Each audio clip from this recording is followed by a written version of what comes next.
പക്ഷേ നോക്കിയാൽ but the respiratory rate is 8 breath per minute.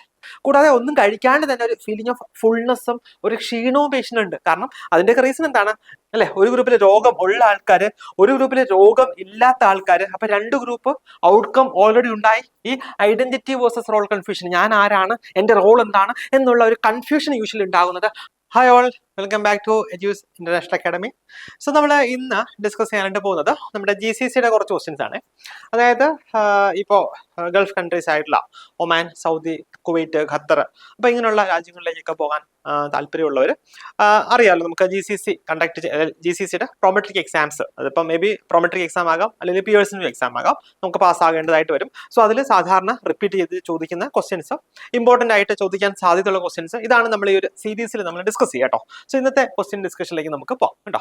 നോക്കിയേ, ആദ്യത്തെ ക്വസ്റ്റ്യൻ എന്ന് പറഞ്ഞാൽ the nurse administered a dose of morphine sulphate as prescribed to a patient who is in the post anaesthesia care unit അല്ലേ. നോക്കിയേ, ഇവിടെ പാക്കോ അല്ലെങ്കിൽ പോസ്റ്റ് അനസ്തീഷ്യ കെയർ യൂണിറ്റ് ഉള്ള ഒരു പേഷ്യന്റിന് nurse morphine sulphate drug administer ചെയ്തു, പ്രിസ്ക്രൈബ് ചെയ്തിരിക്കുന്നത് പോലെ തന്നെ. The patient appears to be resting comfortably. Patient പ്രത്യേകിച്ച് റെസ്റ്റ്ലെസ്നെസ്സോ അല്ലെങ്കിൽ ഇറിറ്റബിലിറ്റി ഒന്നുമില്ല, പേഷ്യന്റ് കംഫർട്ടബിൾ ആയിട്ട് റെസ്റ്റ് ചെയ്യാണ്. പക്ഷേ നോക്കിയാൽ but the respiratory rate is 8 breath per minute and the oxygen saturation is 86% while on 2 liter oxygen via nasal cannula. The nurse should immediately administer. കേട്ടോ, ഇവിടെ നോക്കിയാൽ പ്രത്യേകിച്ച് പേഷ്യന്റിന് വേറെ കംപ്ലൈന്റ് ഒന്നുമില്ല, പക്ഷേ റെസ്പിറേറ്ററി റേറ്റ് നമുക്കറിയാം അല്ലെ. നോർമൽ റെസ്പിറേറ്ററി റേറ്റ് എന്ന് പറയുന്നത് എത്രയാണ്? യെസ്, 12 to 20 അല്ലെ. 12 to 20 breaths per minute ആണ് നമ്മൾ എന്താ നോർമൽ റെസ്പിറേറ്ററി റേറ്റ് എന്ന് പറയുക. അതുപോലെ തന്നെ സാച്ചുറേഷൻ നമ്മൾ പറയുന്നത് എത്രയാണ്? സാച്ചുറേഷന്റെ 95 to 100 ഒക്കെയാണ് അല്ലെ നോർമൽ സാച്ചുറേഷൻ ആയിട്ട് നമ്മൾ കൺസിഡർ ചെയ്യുക. അപ്പൊ ഈ രണ്ട് പാരാമീറ്റേഴ്സും ഇവിടെ കുറവാണ്. അപ്പൊ നമുക്കറിയാം ഈ മോർഫിൻ സൾഫേറ്റ് എന്ന് പറയുന്ന ഡ്രഗ് അല്ലെ, അതിന്റെ ഒരു നൊട്ടോറിയസ് ആയിട്ടുള്ള ഒരു സൈഡ് ഇഫക്റ്റ് ഉണ്ടല്ലേ മോർഫിൻ സൾഫേറ്റ്. അതൊരു നാർക്കോട്ടിക് അനാൽജസിക് ആണ് അല്ലെ, ഒരു നാർക്കോട്ടിക് അനാൽജസിക് ആണ്. സോ ഇതിന് വളരെ സിവിയർ ആയിട്ടുള്ള ഒരു ഫേമസ് ആയിട്ടുള്ള അല്ലെങ്കിൽ ഒരു ഇമ്പോർട്ടന്റ് ആയിട്ട് ഉണ്ടാകാവുന്ന ഒരു സൈഡ് എഫക്ട് എന്ന് പറഞ്ഞാൽ എന്താണ്? റെസ്പിറേറ്ററി ഡിപ്രഷൻ അല്ലെ. നോക്കി, റെസ്പിറേറ്ററി ഡിപ്രഷൻ ഉണ്ടാകാനുള്ള സാധ്യതയുണ്ട് ഇഫ് യു ആർ ഗിവിംഗ് ഈ പറയുന്ന മോർഫിൻ സൾഫേറ്റ് എന്ന് പറയുന്ന ഡ്രഗ് കേട്ടോ. അപ്പൊ നോക്കി, മോർഫിൻ സൾഫേറ്റ് കൊടുക്കുമ്പോൾ നമ്മൾ നിർബന്ധമായിട്ടും ആ പേഷ്യന്റ് റെസ്പിറേറ്ററി റേറ്റ്, അതുകൂടാതെ ഓക്സിജൻ സാച്ചുറേഷൻ നമ്മൾ നോക്കിയിരിക്കണം. സോ ഇവിടെ നോക്കുമ്പോഴത്തേക്ക് രണ്ടും കുറഞ്ഞിട്ടാണ് ഇരിക്കുക. ദാറ്റ് മീൻസ് എന്താണ്? അവിടെ പേഷ്യന്റ് റെസ്പിറേറ്ററി ഡിപ്രഷൻ ഉണ്ടായിട്ടുണ്ട്.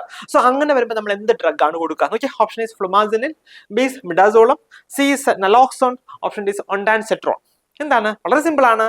ഈ മോർഫിൻ സൾഫേറ്റിന്റെ ആന്റിഡോട്ട് ആയിട്ട് നമ്മൾ പഠിച്ചിട്ടുള്ള ഡ്രഗ് എന്താണ്? യെസ്, അത് നമ്മുടെ ഓപ്ഷൻ സി നലോക്സോൺ അല്ലെ. നലോക്സോൺ ആണ് ഇവിടെ കറക്റ്റ് ആൻസർ ആയിട്ട് വരിക കേട്ടോ. നലോക്സോൺ ആണ് ഇവിടെ കറക്റ്റ് ആൻസർ ആയിട്ട് വരിക. ഓപ്ഷൻ സി ആണ് കറക്റ്റ് ആൻസർ ആയിട്ട് വരിക. ക്ലിയർ ആണോ? പിന്നെ നോക്കിയേ, ബെൻസോഡൈസിപ്പിൻ അല്ലെ, ബെൻസോഡൈസിപ്പിന്റെ ആന്റിഡോട്ട് ആയിട്ട് നമ്മൾ യൂസ് ചെയ്യുന്ന ഡ്രഗ് ആണ് ദ ഫ്ലുമാസിനിൽ എന്ന് പറയുക. നോക്കിയേ, ഫ്ലുമാസിനിൽ എന്ന് പറഞ്ഞാൽ ബെൻസോഡൈസിപ്പിന്റെ ആന്റിഡോട്ട് ആയിട്ട് യൂസ് ചെയ്യുന്നതാണ്. ഒൻഡാൻസെട്രോൺ നമുക്കറിയാം അല്ലെ, അതൊരു ആന്റി എമിറ്റിക് ആയിട്ടുള്ള ഒരു ഡ്രഗ് ആണ്, സെൻട്രലി ആക്ടിങ് ആയിട്ടുള്ള ആന്റി എമിറ്റിക് ആയിട്ടുള്ള ഡ്രഗ് ആണ് ഈ ഒൻഡാൻസെട്രോൺ എന്ന് നമ്മൾ പറയുന്ന ഡ്രഗ് കേട്ടോ. ലേക്ക് പോവാം. നോക്കിയാൽ, A 65-year-old woman presents to her care provider with complaints of a bright red color in the stool. കേട്ടോ, സ്റ്റൂളില് ഒരു ബ്രൈറ്റ് റെഡ് കളർ ഉണ്ട്. Loss of appetite, a feeling of fullness and fatigue.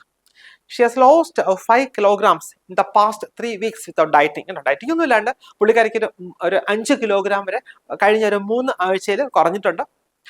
Faecal occult blood test is positive. അതായത് എന്താ, hidden blood in the stool അല്ലെ, അതിനാണ് നമ്മൾ occult blood test എന്ന് പറയുക. സോ അത് പോസിറ്റീവ് ആണ്. The patient is scheduled for an additional screening test കേട്ടോ. പേഷ്യന്റിന് ഒരു അഡീഷണൽ സ്ക്രീനിങ് ടെസ്റ്റിന് വേണ്ടി കൂടെ നമ്മൾ സ്കെഡ്യൂൾ ചെയ്തിട്ടുണ്ട്.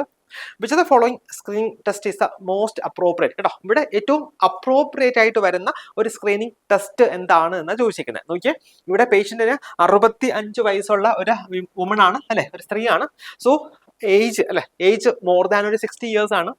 അതുകൂടാതെ സ്റ്റൂള് നമ്മൾ നോക്കുമ്പോഴത്തേക്കാണ് ഒരു ബ്രൈറ്റ് റെഡ് കളർ അല്ലെ, അതായത് ഫ്രഷ് ബ്ലഡ് ആണ് അല്ലെ. അതാണ് ഫ്രഷ് ബ്ലഡിനാണ് യൂഷ്വലി ബ്രൈറ്റ് റെഡ് കളർ ഉണ്ടാവുക. അതുകൂടാതെ വേറെയും സിംറ്റം ഉണ്ട്. എനിക്ക് ലോസ് ഓഫ് ആപ്പിറ്റൈറ്റ് അല്ലെ, പേഷ്യന്റ് വിശപ്പ് ഇല്ലായ്മയുണ്ട്. കൂടാതെ ഒന്നും കഴിക്കാണ്ട് തന്നെ ഒരു ഫീലിംഗ് ഓഫ് ഫുൾനെസ്സും ഒരു ക്ഷീണവും പേഷ്യന്റ് ഉണ്ട്. കാരണം അതിന്റെയൊക്കെ റീസൺ എന്താണ്? ഈ ബ്രൈറ്റ് ആയിട്ടുള്ള റെഡ് ബ്ലഡ് പോകുന്നുണ്ട് സ്റ്റൂളിൽ കൂടെ അല്ലെ, അതായത് ബ്ലഡ് ലോസ് പേഷ്യന്റ് ഉണ്ട് അല്ലെ, ബ്ലഡ് ലോസ് ഉണ്ട്, ആപ്പിറ്റൈറ്റ് ഇല്ല അല്ലെ, അങ്ങനെ വരുമ്പോഴത്തേക്ക് പേഷ്യന്റ് ഭക്ഷണമൊന്നും കഴിക്കുന്നില്ല. സോ യൂഷ്വലി ഹീമോഗ്ലോബിന്റെ അളവ് കുറവായിരിക്കും. So that can also lead to fatigueness അല്ലെ, പേഷ്യന്റ് പിന്നെ ഫെറ്റീഗ് ക്ഷീണം ഉണ്ടാകാം. അതുകൂടാതെ കഴിഞ്ഞൊരു 3 ആഴ്ചയായിട്ട് ഒരു 5 കിലോഗ്രാം വരെ കുറഞ്ഞിട്ടുണ്ട്. അതായത് പേഷ്യന്റ് വെയിറ്റ് ലോസ് ഉണ്ട് അല്ലെ. പിന്നെ നമ്മൾ ഒക്കൾട്ട് ബ്ലഡ് ടെസ്റ്റ് നോക്കിക്കഴിഞ്ഞാലും അതും പോസിറ്റീവാണ്. അപ്പൊ അങ്ങനെ വരുമ്പോൾ നമുക്ക് എന്ത് ഇവിടെ സസ്പെക്ട് ചെയ്യേണ്ടതായിട്ട് വരും? യെസ്, നമ്മളിവിടെ ഒരു ക്യാൻസറിന്റെ ഒരു സസ്പീഷ്യസ്നെസ് നമുക്ക് ഇവിടെ വരും അല്ലെ. സോ അങ്ങനെ വരുമ്പോൾ നമ്മൾ എന്ത് ഡയഗ്നോസ്റ്റിക് ടെസ്റ്റ് ആണ് അല്ലെങ്കിൽ എന്ത് സ്ക്രീനിങ് ടെസ്റ്റ് ആണ് നമ്മളിവിടെ യൂസ് ചെയ്യുക? നോക്കിയേ, option A is barium enema, B is colonoscopy, C is endoscopy, D is computer tomography scan അല്ലെ, CT സ്കാൻ. എന്താണ് കറക്റ്റ് ആൻസർ ആയിട്ട് വരിക? യൂഷ്വലി അവിടെ നമ്മൾ ഒരു ഇൻറ്റസ്റ്റൈനൽ ക്യാൻസർ അല്ലെങ്കിൽ മേ ബി ഒരു റെക്ടൽ ക്യാൻസർ ഒക്കെയാണ് നമ്മൾ സസ്പെക്ട് ചെയ്യുന്നതെങ്കിൽ we have to go for എന്താ, കൊളോണോസ്കോപ്പി അല്ലെ. അതായത് നമ്മുടെ കോളൺ വിഷ്വലൈസ് ചെയ്യുക ആ ഒരു പ്രൊസീജിയറിനാണ് നമ്മൾ കൊളോണോസ്കോപ്പി, കോളൺ അല്ലെ, കോളൺ സ്കോപ്പി മീൻസ് എന്താ, വിഷ്വലൈസേഷൻ ഓഫ് ദ കോളൺ, അതിനാണ് നമ്മൾ കൊളോണോസ്കോപ്പി എന്ന് പറയുക. സോ ഇവിടെ നമുക്ക് ചെയ്യേണ്ടതായിട്ടുള്ള പ്രൊസീജിയർ എന്ന് പറഞ്ഞു കഴിഞ്ഞാൽ ഇതാണ്, ഓപ്ഷൻ ബി കൊളോണോസ്കോപ്പിയാണ് നമ്മൾ ചെയ്യേണ്ടതായിട്ട് വരിക. അപ്പം അതുകൊണ്ട് തന്നെ ഓപ്ഷൻ ബി ആണ് ഇവിടെ കറക്റ്റ് ആൻസർ ആയിട്ട് വരിക. ക്ലിയർ? നെക്സ്റ്റ് ക്വസ്റ്റിലേക്ക് പോയാലോ. നോക്കിയേ, റിസർച്ച് എന്നുള്ള ക്വസ്റ്റൻ ആണ്. പലർക്കും പേടിയുള്ള ഒരു ഏരിയ ആണ്, പക്ഷേ വളരെ സിമ്പിൾ ആയിട്ടുള്ള ഏരിയ ആണ് കേട്ടോ. നന്നായിട്ട് നമ്മൾ സിസ്റ്റമാറ്റിക് ആയിട്ട് പഠിക്കുകയാണെങ്കിൽ നമുക്ക് ഉറപ്പായിട്ട് മുഴുവനും സ്കോർ ചെയ്യാൻ കഴിയുന്ന ഒരു ഏരിയ ആണ് റിസർച്ച് എന്ന് പറയുന്നത്. ഓക്കെ, ഇന്ന് സ്മോൾ പൈലറ്റ് സ്റ്റഡി എന്ന് പറഞ്ഞാൽ അറിയാം അല്ലേ. അതായത് നമ്മൾ ഒരു മെയിൻ സ്റ്റഡി അല്ലെ, നമ്മുടെ റിസർച്ചിലെ മെയിൻ സ്റ്റഡി നമ്മൾ ചെയ്യുന്നതിന് മുന്നേ ചെയ്യുന്ന ഒരു സ്മോൾ സ്കെയിൽ സ്റ്റഡിയാണ് നമ്മൾ പൈലറ്റ് സ്റ്റഡി എന്ന് പറയുക. 12 വിമൺ വിത്ത് എൻഡോമെട്രിയൽ ക്യാൻസർ കേട്ടോ. 12 സ്ത്രീകളുണ്ട്, അവർക്ക് എൻഡോമെട്രിയൽ ക്യാൻസർ ഉണ്ട്, അതായത് cancer of uterus. And 12 women with no apparent diseases were contacted and asked whether they had ever used estrogen കേട്ടോ. അതായത് നോക്കിയാൽ 12 പേഷ്യൻസ് ഉണ്ട്, അവർക്ക് എൻഡോമെട്രിയൽ ക്യാൻസർ ഉള്ള പേഷ്യൻസ് ആണ്. അവർ നമുക്ക് എന്താണ് കേസസ് ആയിട്ട് എടുക്കുക അല്ലെ, കേസസ് അതായത് രോഗം ഉള്ള ആൾക്കാർ. And 12 women with no apparent disease കേട്ടോ. 12 പേർക്ക് പ്രത്യേകിച്ച് രോഗമൊന്നുമില്ല. അപ്പൊ അവരെന്താണ്, അവർ കൺട്രോൾ ആയിട്ട് വരും അല്ലെ, അവരെ കോണ്ടാക്ട് ചെയ്തു and asked whether they had ever use oestrogen. അവര് ഈസ്ട്രജൻ എപ്പോഴെങ്കിലും യൂസ് ചെയ്തിട്ടുണ്ടോ എന്ന് ചോദിച്ചു. അതായത് ഈസ്ട്രജൻ എന്ന് പറയുന്നത് ഒരു റിസ്ക് ഫാക്ടർ ആയിട്ട് വരും അല്ലെ ഈ പറഞ്ഞ എൻഡോമെട്രിയൽ ക്യാൻസറിന്. So each woman with cancer was matched by age, race, weight and parity to a woman without disease. അതായത് ഈ കേസസിലും കൺട്രോൾ ഗ്രൂപ്പിലും 2 ഗ്രൂപ്പിലുള്ളവരും മാച്ച് ചെയ്തു, അവരൊക്കെ ഏകദേശം കമ്പയറബിൾ ആയിട്ട് തന്നെയാണോ വരുന്നത് എന്ന് കേട്ടോ.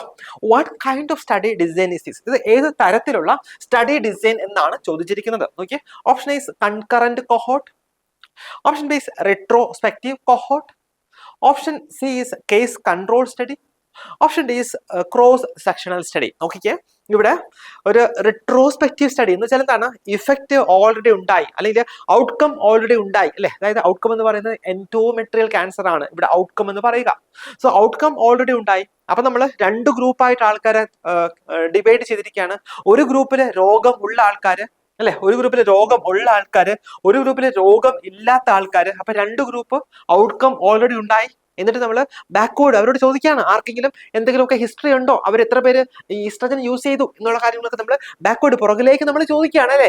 സോ ഇതൊരു റിട്രോസ്പെക്റ്റീവ് ആയിട്ടുള്ള സ്റ്റഡിയാണ്. പക്ഷേ എന്താണ് ഇത്, റിട്രോസ്പെക്റ്റീവ് എന്ന് പറയുമ്പോൾ നമ്മുടെ കേസ് കൺട്രോൾ സ്റ്റഡീസ് എപ്പോഴും റിട്രോസ്പെക്റ്റീവ് സ്റ്റഡിയാണ്. അപ്പൊ അതുകൊണ്ട് തന്നെ ഇവിടെ ഓപ്ഷൻ സി കേസ് കൺട്രോൾ സ്റ്റഡിയാണ് കറക്റ്റ് ആൻസർ ആയിട്ട് വരിക. കാരണം എന്താണ്, ഇവിടെ കേസസിനെ എടുത്തിട്ടുണ്ട്, ഇവിടെ കൺട്രോളിനെ എടുത്തിട്ടുണ്ട്, പിന്നെ നമ്മൾ ബാക്ക്വേർഡ് അവരുടെ ഈസ്ട്രജൻ അവരിൽ എത്ര പേര് യൂസ് ചെയ്തിട്ടുണ്ട് എന്ന് നമ്മൾ ചോദിച്ച് മനസ്സിലാക്കാൻ ശ്രമിക്കുകയാണ്. സോ ദാറ്റ് അതൊരു റിട്രോസ്പെക്റ്റീവ് ആയിട്ടുള്ള ഒരു കേസ് കൺട്രോൾ സ്റ്റഡിയാണ്. കേസ് കൺട്രോൾ സ്റ്റഡി മിക്കവാറും എപ്പോഴും റിട്രോസ്പെക്റ്റീവ് ആയിരിക്കും അല്ലെ. പിന്നെ നോക്കി, കൊഹോർട്ട് എന്ന് പറഞ്ഞാൽ എന്താണ്, ഇപ്പം ഒരു ഗ്രൂപ്പ് അതായത് ഒരേ ക്യാരക്ടറിസ്റ്റിക് ഫീച്ചർ ഉള്ളവരെ മാത്രം നമ്മൾ എടുത്തിരുന്നുവെങ്കിൽ അവരെ നമ്മൾ കൊഹോർട്ട് എന്ന് പറയുമായിരുന്നു. അതായത് ഇപ്പൊ ക്യാൻസർ ഉള്ള ആൾക്കാരെ മാത്രം നമ്മൾ സെലക്ട് ചെയ്തിരുന്നുവെങ്കിൽ നമ്മൾ അവരെ പറയുമായിരുന്നു കൊഹോർട്ട് എന്ന് പറഞ്ഞാൽ ഒരേ ഫീച്ചേഴ്സ് ഫോളോ ചെയ്യുന്ന, ഒരേ ഫീച്ചേഴ്സ് ഉള്ള ഗ്രൂപ്പിനെയാണ് നമ്മൾ കൊഹോർട്ട് എന്ന് പറയുക കേട്ടോ. സോ അതുകൊണ്ട് ഇവിടെ കൊഹോർട്ട് ഒരിക്കലും വരില്ല, കാരണം 2 ഗ്രൂപ്പ് ആൾക്കാർ എടുത്തിട്ടുണ്ട് അല്ലേ. Next cross sectional study. എന്താണ് ക്രോസ് സെക്ഷണൽ സ്റ്റഡി? അതായത് നമ്മൾ ഇന്ന് പോയിട്ട് ഒരു കാര്യം നോക്കുന്നു, അതായത് ഒരു ക്രോസ് സെക്ഷൻ ഓഫ് ടൈമിൽ പോയിട്ട് നമ്മൾ ഒരു ഡാറ്റ കളക്ട് ചെയ്യുന്നു, ഒരു സ്റ്റഡി ചെയ്യുന്നു, അത് ബേസിക്കലി ക്രോസ് സെക്ഷണൽ സ്റ്റഡി ആണ്. ഇവിടെ കറക്റ്റ് ആൻസർ ആയിട്ട് വരിക ഓപ്ഷൻ സി ആണ്, that is case control study കേട്ടോ. കേസ് കൺട്രോൾ സ്റ്റഡി ആണ് കറക്റ്റ് ആൻസർ ആയിട്ട് വരിക. നെക്സ്റ്റ് ക്വസ്റ്റിലേക്ക് പോകാം. നോക്കിയേ, 15-year-old girl is admitted with a motor vehicle accident. The child has a fracture in her left leg and a wound in her face. When dealing with this child, the nurse should be aware that an important task to achieve during this age is which of the following. നോക്കിക്കേ, ഇവിടെ 15 വയസ്സുള്ള ഒരു പെൺകുട്ടിയാണ്. പുള്ളിക്കാരിയെ നമ്മൾ care ചെയ്യുമ്പോൾ, treat ചെയ്യുമ്പോൾ എന്താണ് നമ്മൾ റിഗാർഡിങ് എന്താണ് ഈ പറഞ്ഞ ഡെവലപ്മെന്റൽ ഫേസിൽ എന്താണ് നമ്മൾ നോക്കേണ്ടത്, അല്ലെങ്കിൽ എന്താണ് നമ്മൾ മനസ്സിൽ കീപ്പ് ചെയ്യേണ്ടത്, എന്താണ് നോക്കിയാൽ option is initiative versus guilt. Option B is എന്താ industry versus inferiority. Option C is trust versus mistrust, വളരെ ഇമ്പോർട്ടൻ്റ് ആണ്. Option D is identity versus role confusion. നോക്കിയാൽ നമ്മുടെ എറിക്സന്റെ psycho social stages of development വളരെ ഇമ്പോർട്ടൻ്റ് ആണ്, എല്ലാ എക്സാമിനും questions ഉണ്ടാവും കേട്ടോ. നോക്കിയാൽ ഇവിടെ ഈ പറയുന്ന 15 വയസ്സുള്ള ഒരു കുട്ടി ഇതിൽ ഏത് സ്റ്റേജിലായിരിക്കും നോക്കാവേ നമുക്ക്. ഇനിഷ്യേറ്റീവ് വേഴ്സസ് ഗിൽറ്റ് അല്ലെ, ഇനിഷ്യേറ്റീവ് വേഴ്സസ് ഗിൽറ്റ് ഏതാണ്? ഒരു യൂഷ്വലി പ്രീ സ്കൂളർ അല്ലെ, പ്രീ സ്കൂളർക്കാണ് ഈ പറയുന്ന ഇനിഷ്യേറ്റീവ് വേഴ്സസ് ഗിൽറ്റ് ഉണ്ടാവുക അല്ലെ. ഇൻഡസ്ട്രി വേഴ്സസ് ഇൻഫീരിയോറിറ്റി എപ്പോഴാണ്? സ്കൂൾ ഏജ് കേട്ടോ, സ്കൂളറിലാണ് ഈ പറയുന്ന ഇൻഡസ്ട്രി വേഴ്സസ് ഇൻഫീരിയോറിറ്റി ഉണ്ടാവുക അല്ലെ. ട്രസ്റ്റ് വേഴ്സസ് മിസ്ട്രസ്റ്റ് ആർക്കാണ് ഉണ്ടാവുക? യെസ്, ഇൻഫൻസിയിലാണ് അല്ലെ, ഇൻഫൻസിയിലാണ് ട്രസ്റ്റ് വേഴ്സസ് മിസ്ട്രസ്റ്റ് ഉണ്ടാവുക. ഐഡന്റിറ്റി വേഴ്സസ് റോൾ കൺഫ്യൂഷൻ ആർക്കാണ്? യെസ്, അഡോളസെന്റിലാണ് അല്ലെ, അഡോളസെൻസിലാണ് എന്താണ് ഈ ഐഡന്റിറ്റി വേഴ്സസ് റോൾ കൺഫ്യൂഷൻ, ഞാൻ ആരാണ്, എന്റെ റോൾ എന്താണ് എന്നുള്ള ഒരു കൺഫ്യൂഷൻ യൂഷ്വലി ഉണ്ടാകുന്നത് അഡോളസെൻസിലാണ്. ഇവിടെ 15 വയസ്സുള്ള പെൺകുട്ടി അഡോളസെന്റ് ഏജ് ഗ്രൂപ്പ് ആണ്. അപ്പൊ അതുകൊണ്ട് തന്നെ ഇവിടെ option D identity versus role confusion ആണ് കറക്റ്റ് ആൻസർ ആയിട്ട് വരിക. ക്ലിയർ? ഓപ്ഷൻ ഡി ആണ് കറക്റ്റ് ആൻസർ ആയിട്ട് വരിക. Clear?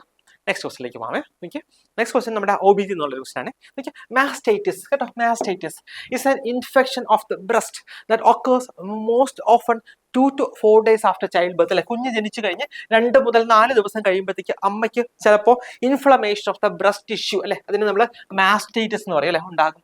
Which of the following is considered as a first line treatment? കേട്ടോ, first line treatment of mastitis. Mastitis ഉള്ള patient ഒരു first line treatment ആയിട്ട് നമ്മൾ കൺസിഡർ ചെയ്യുന്ന എന്താണ്? Option is drainage of breast abscess.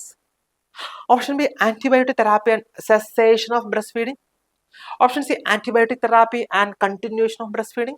Option D, advise mother to stop breastfeeding until infection is clean. അല്ലേ, നോക്കി ഇവിടെ മാസ്റ്റൈറ്റിസ് ആണ്, patient inflammation of the breast tissue ആണ്. അപ്പോൾ പേഷ്യന് അത്യാവശ്യം നല്ല പെയിൻ പേഷ്യൻ ഉണ്ടാകും അല്ലെ. സോ അതുകൊണ്ട് നമുക്ക് തോന്നും ഒരു ഫസ്റ്റ് ലൈൻ ട്രീറ്റ്മെന്റ് നമുക്ക് എന്ത് കൊടുക്കാം എന്നുള്ളത്. അപ്പോൾ എല്ലാവരും സാധാരണ പറയുന്നത് ഒരു ബ്രസ്റ്റ് പെയിൻ ഉണ്ടാകും, അതുകൊണ്ട് ബ്രസ്റ്റ് ഫീഡിങ് സസൈറ്റ് ചെയ്യാം, ബ്രസ്റ്റ് ഫീഡിങ് സ്റ്റോപ്പ് ചെയ്യാം. ഒരിക്കലും ചെയ്യരുത് കേട്ടോ. എന്തായിരിക്കും കറക്റ്റ് ആൻസർ ആയിട്ട് വരിക? യൂഷ്വലി മാസ്റ്റൈറ്റിസ് വരിക സ്റ്റാഫൈലോകോക്കസ് ഓറിയസ് കേട്ടോ, സ്റ്റാഫ് ഓറിയസ് പോലെയുള്ള മൈക്രോ ഓർഗാനിസത്തിന്റെ ഇൻഫെക്ഷൻ കൊണ്ടാണ് യൂഷ്വലി പറയുന്ന മാസ്റ്റൈറ്റിസ് ഉണ്ടാവുക കേട്ടോ, മാസ്റ്റൈറ്റിസ് ഉണ്ടാകുക. സോ മാസ്റ്റൈറ്റിസ് വന്നു കഴിഞ്ഞാൽ അതൊരു ഇൻഫെക്ഷൻ ആണ്, ഒരു ഇൻഫ്ലമേഷൻ ആണ്. അതുകൊണ്ട് തന്നെ നമുക്ക് we have to go for antibiotic therapy കേട്ടോ. നമ്മൾ ആന്റിബയോട്ടിക് തെറാപ്പി നിർബന്ധമായിട്ട് കൊടുത്തിരിക്കണം. അതുകൂടാതെ ബ്രസ്റ്റ് ഫീഡിങ് നമ്മൾ എന്ത് ചെയ്യുക? കണ്ടിന്യൂ ചെയ്യുക. We have to continue the breastfeeding. അപ്പൊ ഇവിടെ ഓപ്ഷൻ സി ആണ് ഇവിടെ കറക്റ്റ് ആൻസർ ആയിട്ട് വരിക. വളരെ ഇമ്പോർട്ടന്റ് ആണ്, ഇത് പല പ്രാവശ്യം ചോദിച്ചിട്ടുള്ള ഒരു ക്വസ്റ്റൻ ആണ് കേട്ടോ. അപ്പം നമ്മൾ വളരെ ഇമ്പോർട്ടന്റ് ആയിട്ട് സാധാരണ GCC എക്സാമിന് ചോദിക്കാൻ സാധ്യതയുള്ള ക്വസ്റ്റ്യൻസ് ആണ് നമ്മൾ ഡിസ്കസ് ചെയ്തത്. ഒരു കാര്യം കൂടെ പറഞ്ഞോട്ടെ, നമ്മുടെ GCC എക്സാംസിന്റെ എല്ലാ എക്സാംസിന്റെയും കോച്ചിങ് നമ്മുടെ എഡ്യൂസ് അക്കാഡമിയിൽ അവൈലബിൾ ആണ്. റെഗുലർ ബാച്ചസ് ഉണ്ട്, അതുകൂടാതെ ക്രാഷ് ബാച്ച് ഉണ്ട്. അപ്പോൾ ഇത് ആക്ച്വലി വളരെയധികം നിങ്ങൾക്ക് ഹെൽപ്ഫുൾ ആയി. നിങ്ങൾ GCC എക്സാം എഴുതാൻ പ്ലാൻ ഉണ്ട് എന്നുണ്ടെങ്കിൽ ഉറപ്പായിട്ട് നിങ്ങൾ ക്ലാസ്സിൽ ജോയിൻ ചെയ്യുക, പഠിക്കുക, നല്ല കോൺഫിഡന്റ് ആയിട്ട് നിങ്ങൾ എക്സാം എഴുതുക. എല്ലാവർക്കും ഓൾ ദി ബെസ്റ്റ്.